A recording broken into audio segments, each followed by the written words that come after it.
Está ao vivo.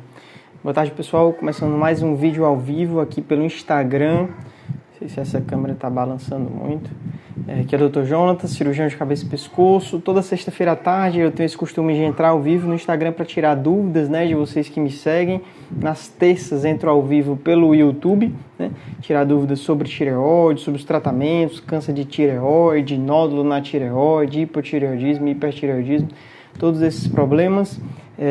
Geralmente fazia essa live no consultório, mas como estamos nesse período especial de quarentena, evitando a propagação do vírus, fazendo de casa, que é agora também onde eu faço os meus atendimentos, o atendimento online, as teleorientações têm sido muito legais. Os pacientes que eu tenho atendido, pacientes não só daqui de Fortaleza, que já eram meus pacientes, os retornos e pacientes que se acompanham comigo, que não podem realizar a consulta, mas também pessoas de outros estados e até de outros países. Tem sido muito bacana. Então, só esperando vocês entrarem, começar a mandar as perguntas para a gente começar a discutir, qual vai ser o tema de hoje, Mas você que tem interesse em ser atendido por mim, hoje está mais fácil, Agora, no próprio Instagram tem um botão lá, reservar, você pode ser atendido, marcar um atendimento online, Vou ver aqui se já mandaram alguma pergunta. Não, até agora nada. Isso aí, só esperando vocês, pessoal. Eu marquei 3 horas, mas tive um imprevisto, Acabei marcando às 3h30.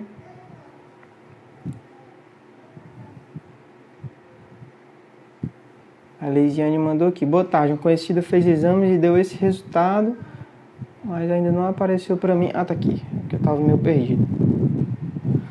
Pergunta da Gelia Locatelli. Doutor, boa tarde. Eu operei dia 12 de março e ainda estou bem rouco e com dificuldade para projetar a voz. É normal? É algo que pode acontecer, na cirurgia da tireoide, Os pacientes que fazem a tireoidectomia, tanto a parcial quanto a tireoidectomia total, eles têm o risco de ter alguma alteração na voz, porque de cada lado da tireoide passa um nervo, que é o nervo laringeu recorrente, que é o nervo responsável pela motricidade da prega vocal, que é o que faz a prega vocal se mover, Então, algumas cirurgias têm uma chance maior de ter paralisia do nervo, e consequentemente paralisia da prega vocal, e outras menores. Na maioria das vezes, essa paralisia ela é temporária, e o paciente consegue voltar a falar com a mesma qualidade vocal, Mas isso vai depender muito de cada caso, O recomendado é o quê? Até 1 semana, 2 semanas você pode esperar sem nenhum problema. Mais do que isso, é interessante fazer uma laringoscopia para saber, para comprovar se está ou não paralisado, e para encaminhar para a fonoterapia, para fazer os exercícios de reabilitação, exercícios para fazer as pregas vocais voltarem a se movimentar da forma adequada, Então, nesse período agora que a gente está passando, dificilmente você vai conseguir fazer esse exame de laringoscopia, porque é um exame que aumenta o risco de ter transmissão do coronavírus, um exame das vias aéreas e tudo, então é até bom esperar mais, Mas o protocolo seria esse, Fazer a laringoscopia, fazer o tratamento com a fono, a reabilitação, os exercícios que ajudam a voz a voltar bem mais rápido, São resultados muito bons. E aí a gente considera, paralisia temporária, se em 6 meses ela melhorar, ou definitiva, se mesmo após 6 meses, ela continuar paralisada.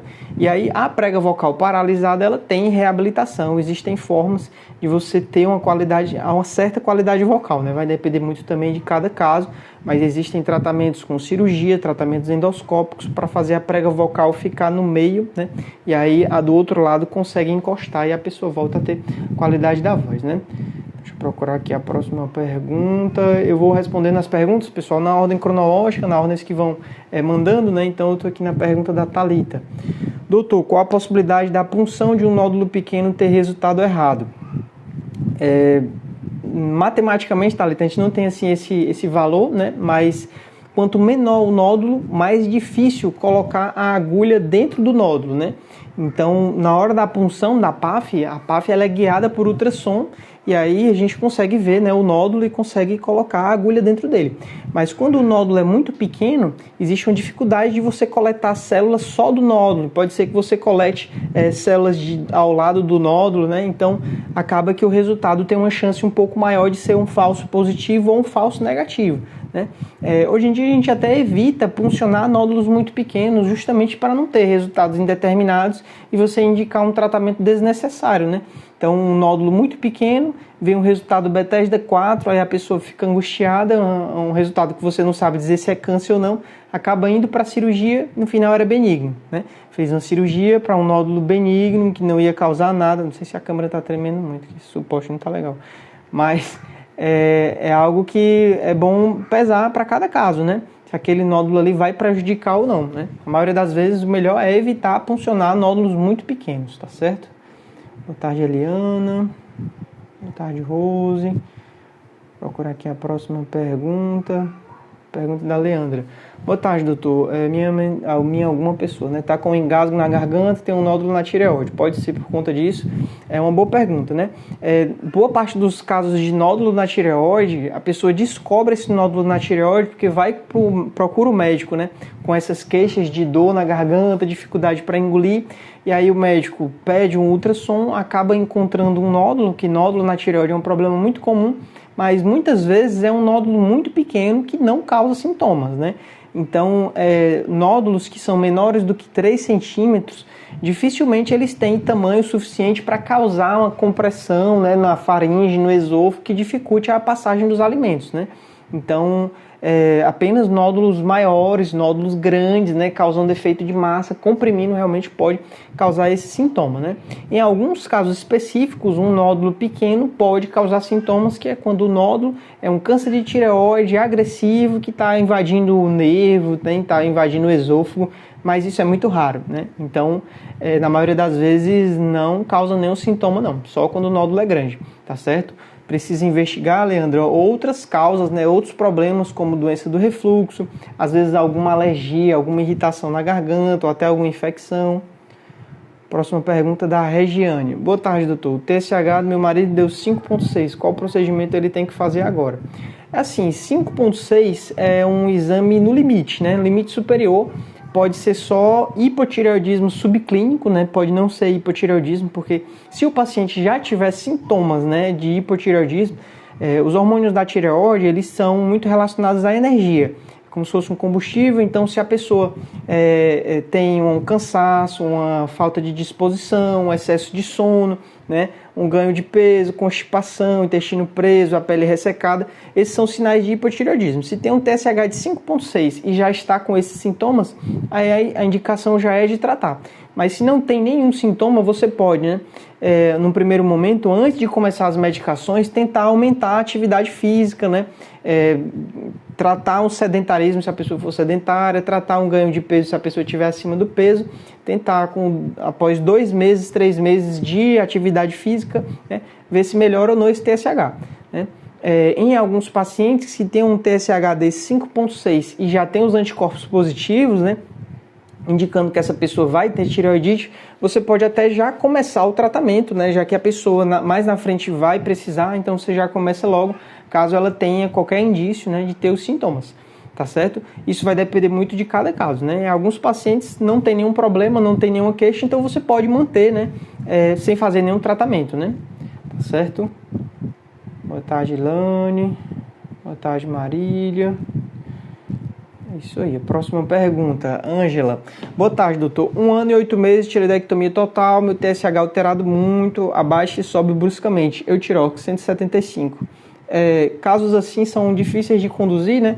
O primeiro passo é a principal causa, né, de flutuações no tratamento é muito mais do paciente, né? Às vezes o paciente não toma da forma correta, não respeita o intervalo de jejum, né? Por exemplo, um dia toma o remédio assim que acorda, espera 30 minutos. O outro dia acorda atrasado e toma o remédio e já toma o café da manhã, muito próximo, né? Essa variação ela pode interferir no resultado dos exames, né? Em alguns casos também pode acontecer que a pessoa tenha algum problema no estômago, algum problema no intestino, que interfira na absorção do remédio, né? Às vezes a pessoa está tomando algum remédio pela manhã que pode interferir, por exemplo, você tomar o... Eita, tá balançando demais, não sei como é que eu vou resolver. A pessoa está tomando cálcio pela manhã, né? O cálcio ele interfere na absorção da levotiroxina, então precisa avaliar isso, né? Às vezes também esse TSH abaixando e subindo bruscamente pode ser nos pacientes que têm, né, tireoidite de Hashimoto, né? Se a doença estiver entrando em atividade, pode ser que a pessoa estava em hipotireoidismo e aí teve uma crise de tireoidite aguda em que a tireoide inflamou, liberou mais hormônios, né? Aí o TSH que estava normal, o TSH baixou, depois o médico decidiu suspender a medicação e o TSH subiu, e aí fica nessa flutuação, né? Isso deve ser visto em consulta, né? Algo que ajuda, além da pessoa usar de forma regular a medicação, é praticar atividade física. O exercício ele é um dos melhores remédios para a tireoide, né? A pessoa precisa se exercitar, precisa gastar energia, suar a camisa, que é para conseguir regular melhor essa parte hormonal, tá certo? Então, tudo isso é levado em conta, né?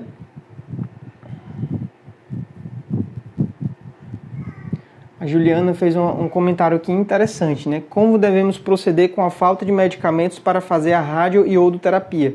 Segundo a Clínica de Medicina Nuclear em Brasília, não tem em nenhum outro lugar. Realmente, Juliana, nesse caso, infelizmente, não tem muito como resolver para agora, né? É aguardar passar essa crise, né? Ainda bem que a iodoterapia é um tratamento que não é urgente na maioria dos casos, né? A maioria disparada dos pacientes não é algo que precisa ser feito rápido, senão a doença volta. A maioria dos casos, na verdade, nem precisa fazer iodoterapia. Então, adiar, né, por mais alguns meses não vai ter tanto problema. Se você passar 1 ou 2 meses sem fazer, adiando, né, por conta dessa crise, né, infelizmente a gente está passando por um momento único na história, algo que não aconteceu, nunca aconteceu no período recente, né, então, infelizmente, né, a gente vai ter que se adaptar e adiar tratamentos que não são urgentes para agora, tá certo? Agora precisa ver cada caso, né? Alguns pacientes realmente precisam fazer e aí é procurar outra cidade que ainda tenha o iodo radioativo, tá certo? A Adriane fez uma pergunta aqui, deixa eu ver se eu entendi. Boa tarde, gostaria de saber referente a PCI sobre a regressão de tecidos captantes e qual é a melhor dose diagnosticada ou dose terapêutica.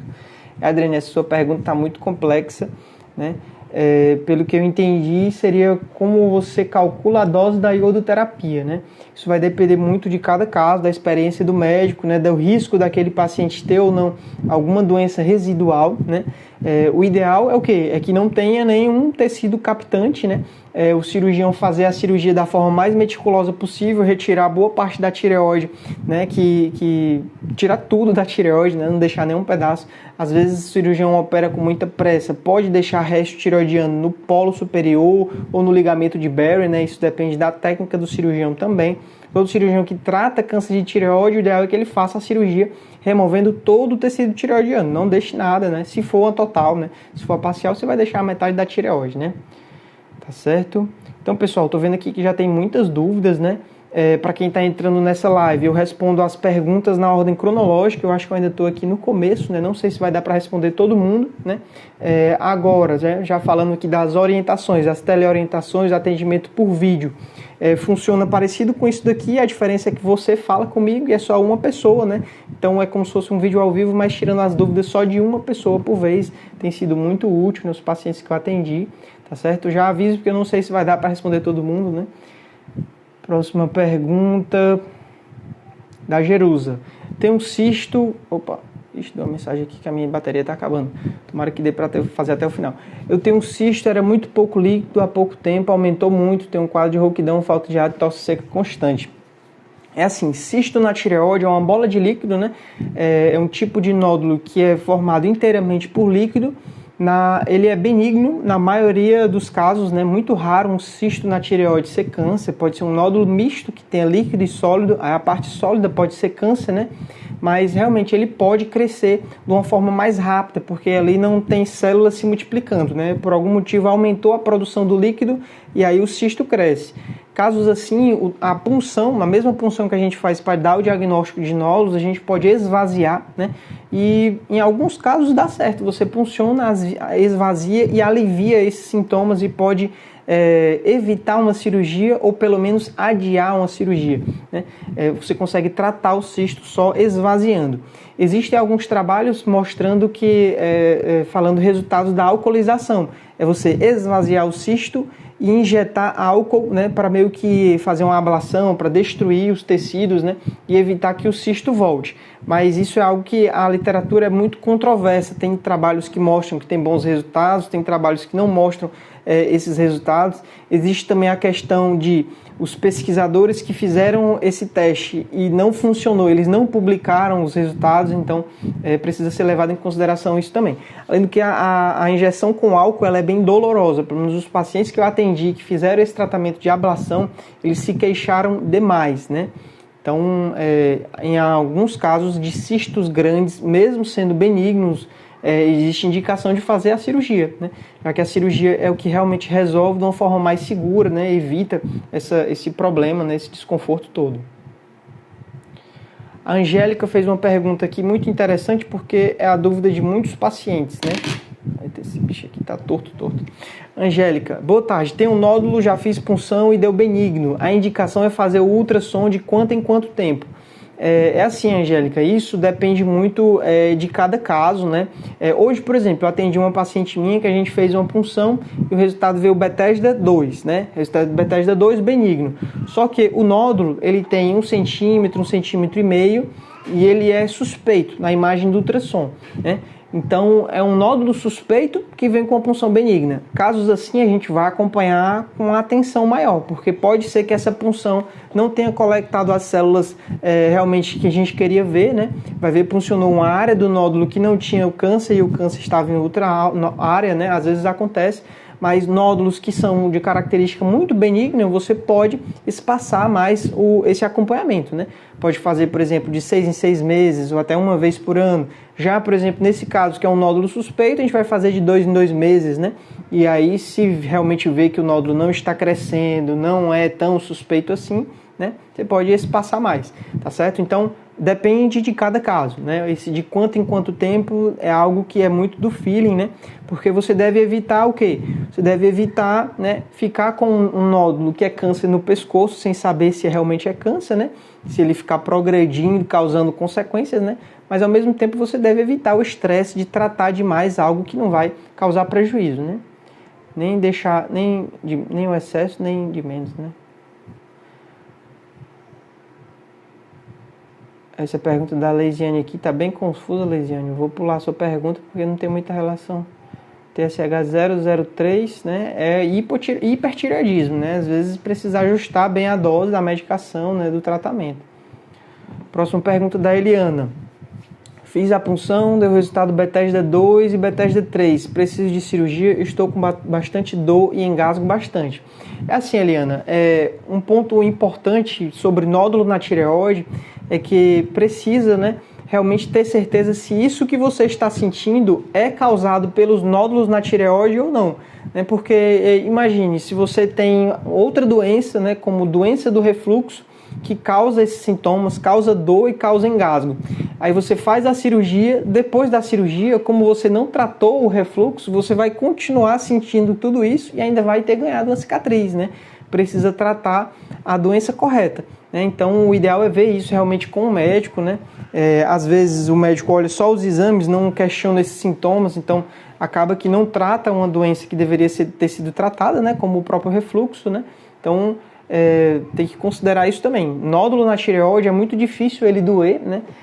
Dor na tireoide ela só aparece geralmente em pacientes que têm tireoidite de Hashimoto. Quando a tireoide ela está meio que inflamada, né? Fica com atividade autoimune, então ela pode ter dor, né? Mas é muito raro isso, né?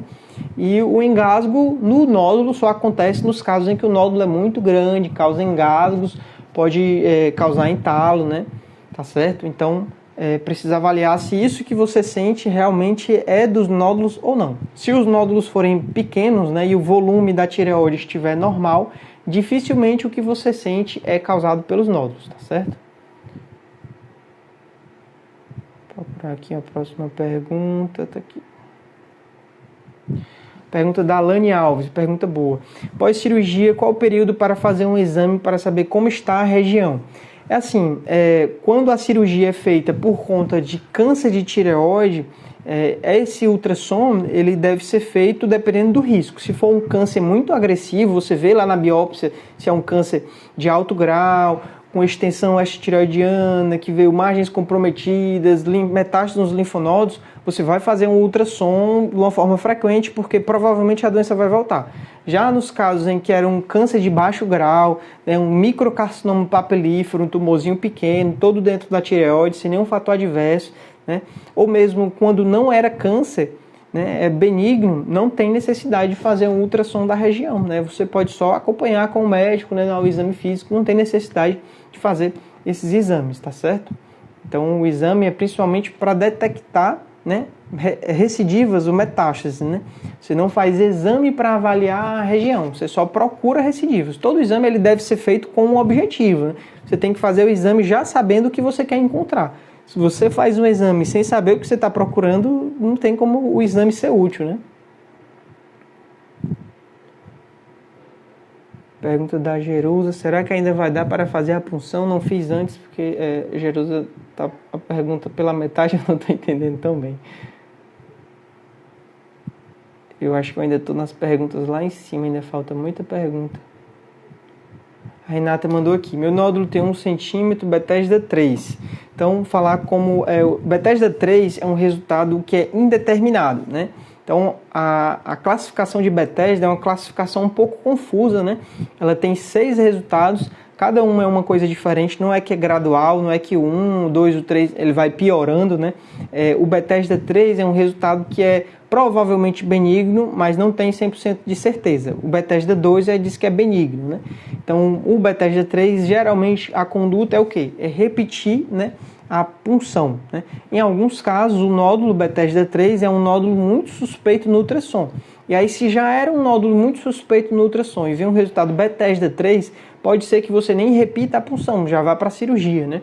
Então, o ideal é acompanhar isso de forma com o médico, né, para tratar da melhor forma possível. Pergunta da Lucilene. Quando a tireoide fica descompensada, o que fazer? A tireoide ela tem, né, 2 doenças hormonais, né? Então, o hipotireoidismo e o hipertireoidismo. O ideal é que a pessoa fique dentro do normal, né? O eutireoidismo, todas as pessoas normais, saudáveis, é o eutireoidismo. Quando a tireoide começa a produzir pouco hormônio, né, pela causa mais comum, que é a tireoidite de Hashimoto, a pessoa entra em hipotireoidismo. E aí, quando a tireoide, por algum motivo, começa a produzir muito hormônio, é o hipertireoidismo, né? Então, esse descompensado, você tem que saber qual é a causa, né? Se era o hipotireoidismo, você vai tratar com o hormônio, a pessoa vai tomar o hormônio todo dia, que é a levotiroxina ou puran, e ela vai entrar dentro do normal. No hipertireoidismo, a gente vai fazer um tratamento para esfriar, né? São remédios chamados antitireoidianos, o principal é o tapazol, né? Ou o propiltiracil, eles vão normalizar a tireoide para que ela fique compensada, né? Tá certo? Então, isso depende muito de cada caso. A maioria dos pacientes é fácil compensar, né? A maioria dos pacientes de hipo consegue regular com a medicação sem precisar ficar mudando. A maioria dos pacientes de hiper não precisa ficar mudando, né? Mas alguns casos são mais complexos, exigem um cuidado maior, exigem um envolvimento maior do paciente. Porque às vezes o paciente não toma o remédio, às vezes o paciente não faz os exames, às vezes o paciente não se exercita. Então, tudo isso interfere, né? E a pessoa precisa, né, entender a própria doença para não ter períodos de descompensação, né? Tem uma pessoa que me manda mensagem que ela fala assim, não, eu decidi parar de tomar os remédios, porque os exames estão todos normais, então eu não vou mais tomar o remédio. Aí, assim, os exames estão normais justamente porque a pessoa está tomando o remédio. Se parar de tomar o remédio, os exames vão ficar alterados, né?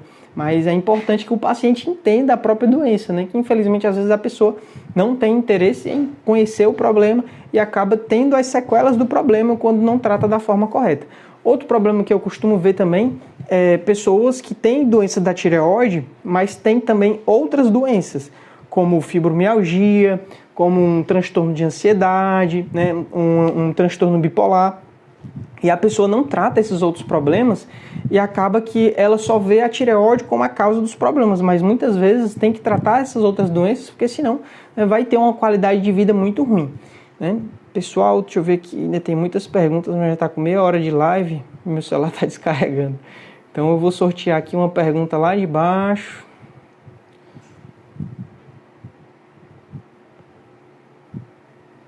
a última pergunta. Deixa eu ver aqui uma bem interessante.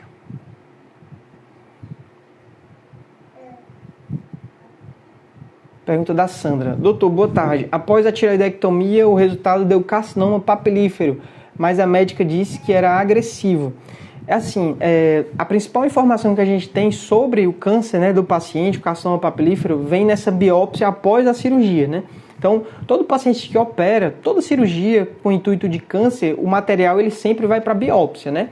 Na punção, que é a biópsia que é feita antes da cirurgia, que é só uma citologia, a gente vê poucas células, não dá para ver muita informação sobre essa agressividade, né? No futuro, isso vai melhorar muito com os testes moleculares, né? Avaliando a genética, o DNA do câncer, mas isso ainda não é realizado de rotina, ainda falta muita pesquisa a ser feita para chegar nesse ponto, né? Então, atualmente, a maioria das informações que a gente tem elas vêm quando, depois que opera, o médico patologista olha lá no microscópio e ele procura alguns fatores de agressividade. Quando esses fatores eles estão presentes e o médico coloca lá no laudo, a gente sabe que aquele caso é um câncer agressivo, que é o quê? Margens comprometidas, extensão extratireoidiana, esse termo, né, extensão extratireoidiana, quer dizer o quê? Que o câncer que estava na tireoide já está invadindo o tecido ao redor, então é um fator de agressividade, né?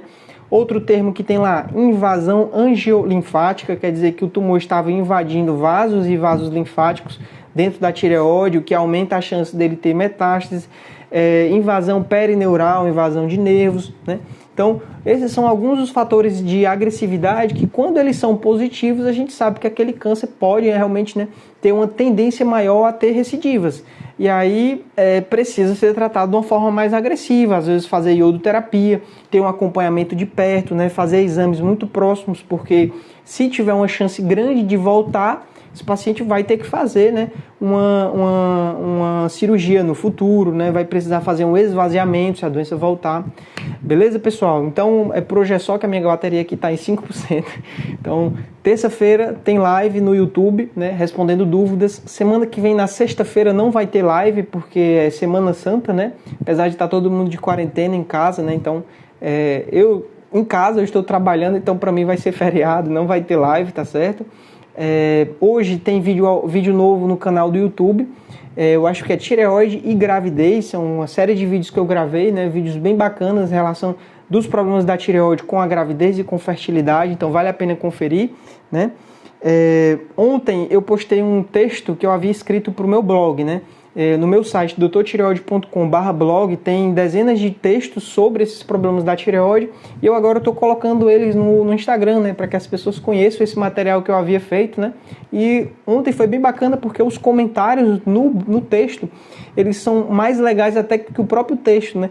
Tem mais de 50 comentários de pessoas que fizeram a cirurgia da tireoide e comentam como foi a recuperação, né? Então, o conselho, vá lá olhar os comentários, né, e ver que a maioria das pessoas, disparado, as pessoas tiveram uma recuperação ótima dessa cirurgia, né, como é o que a gente vê no dia a dia. A maioria dos pacientes não tem nenhum problema no pós-operatório, quando tem é um problema simples, né, que tem solução, tá certo?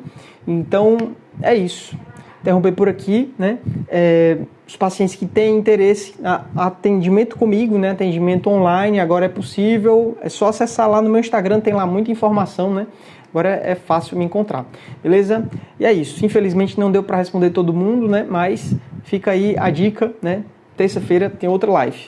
Valeu, pessoal. Até a próxima.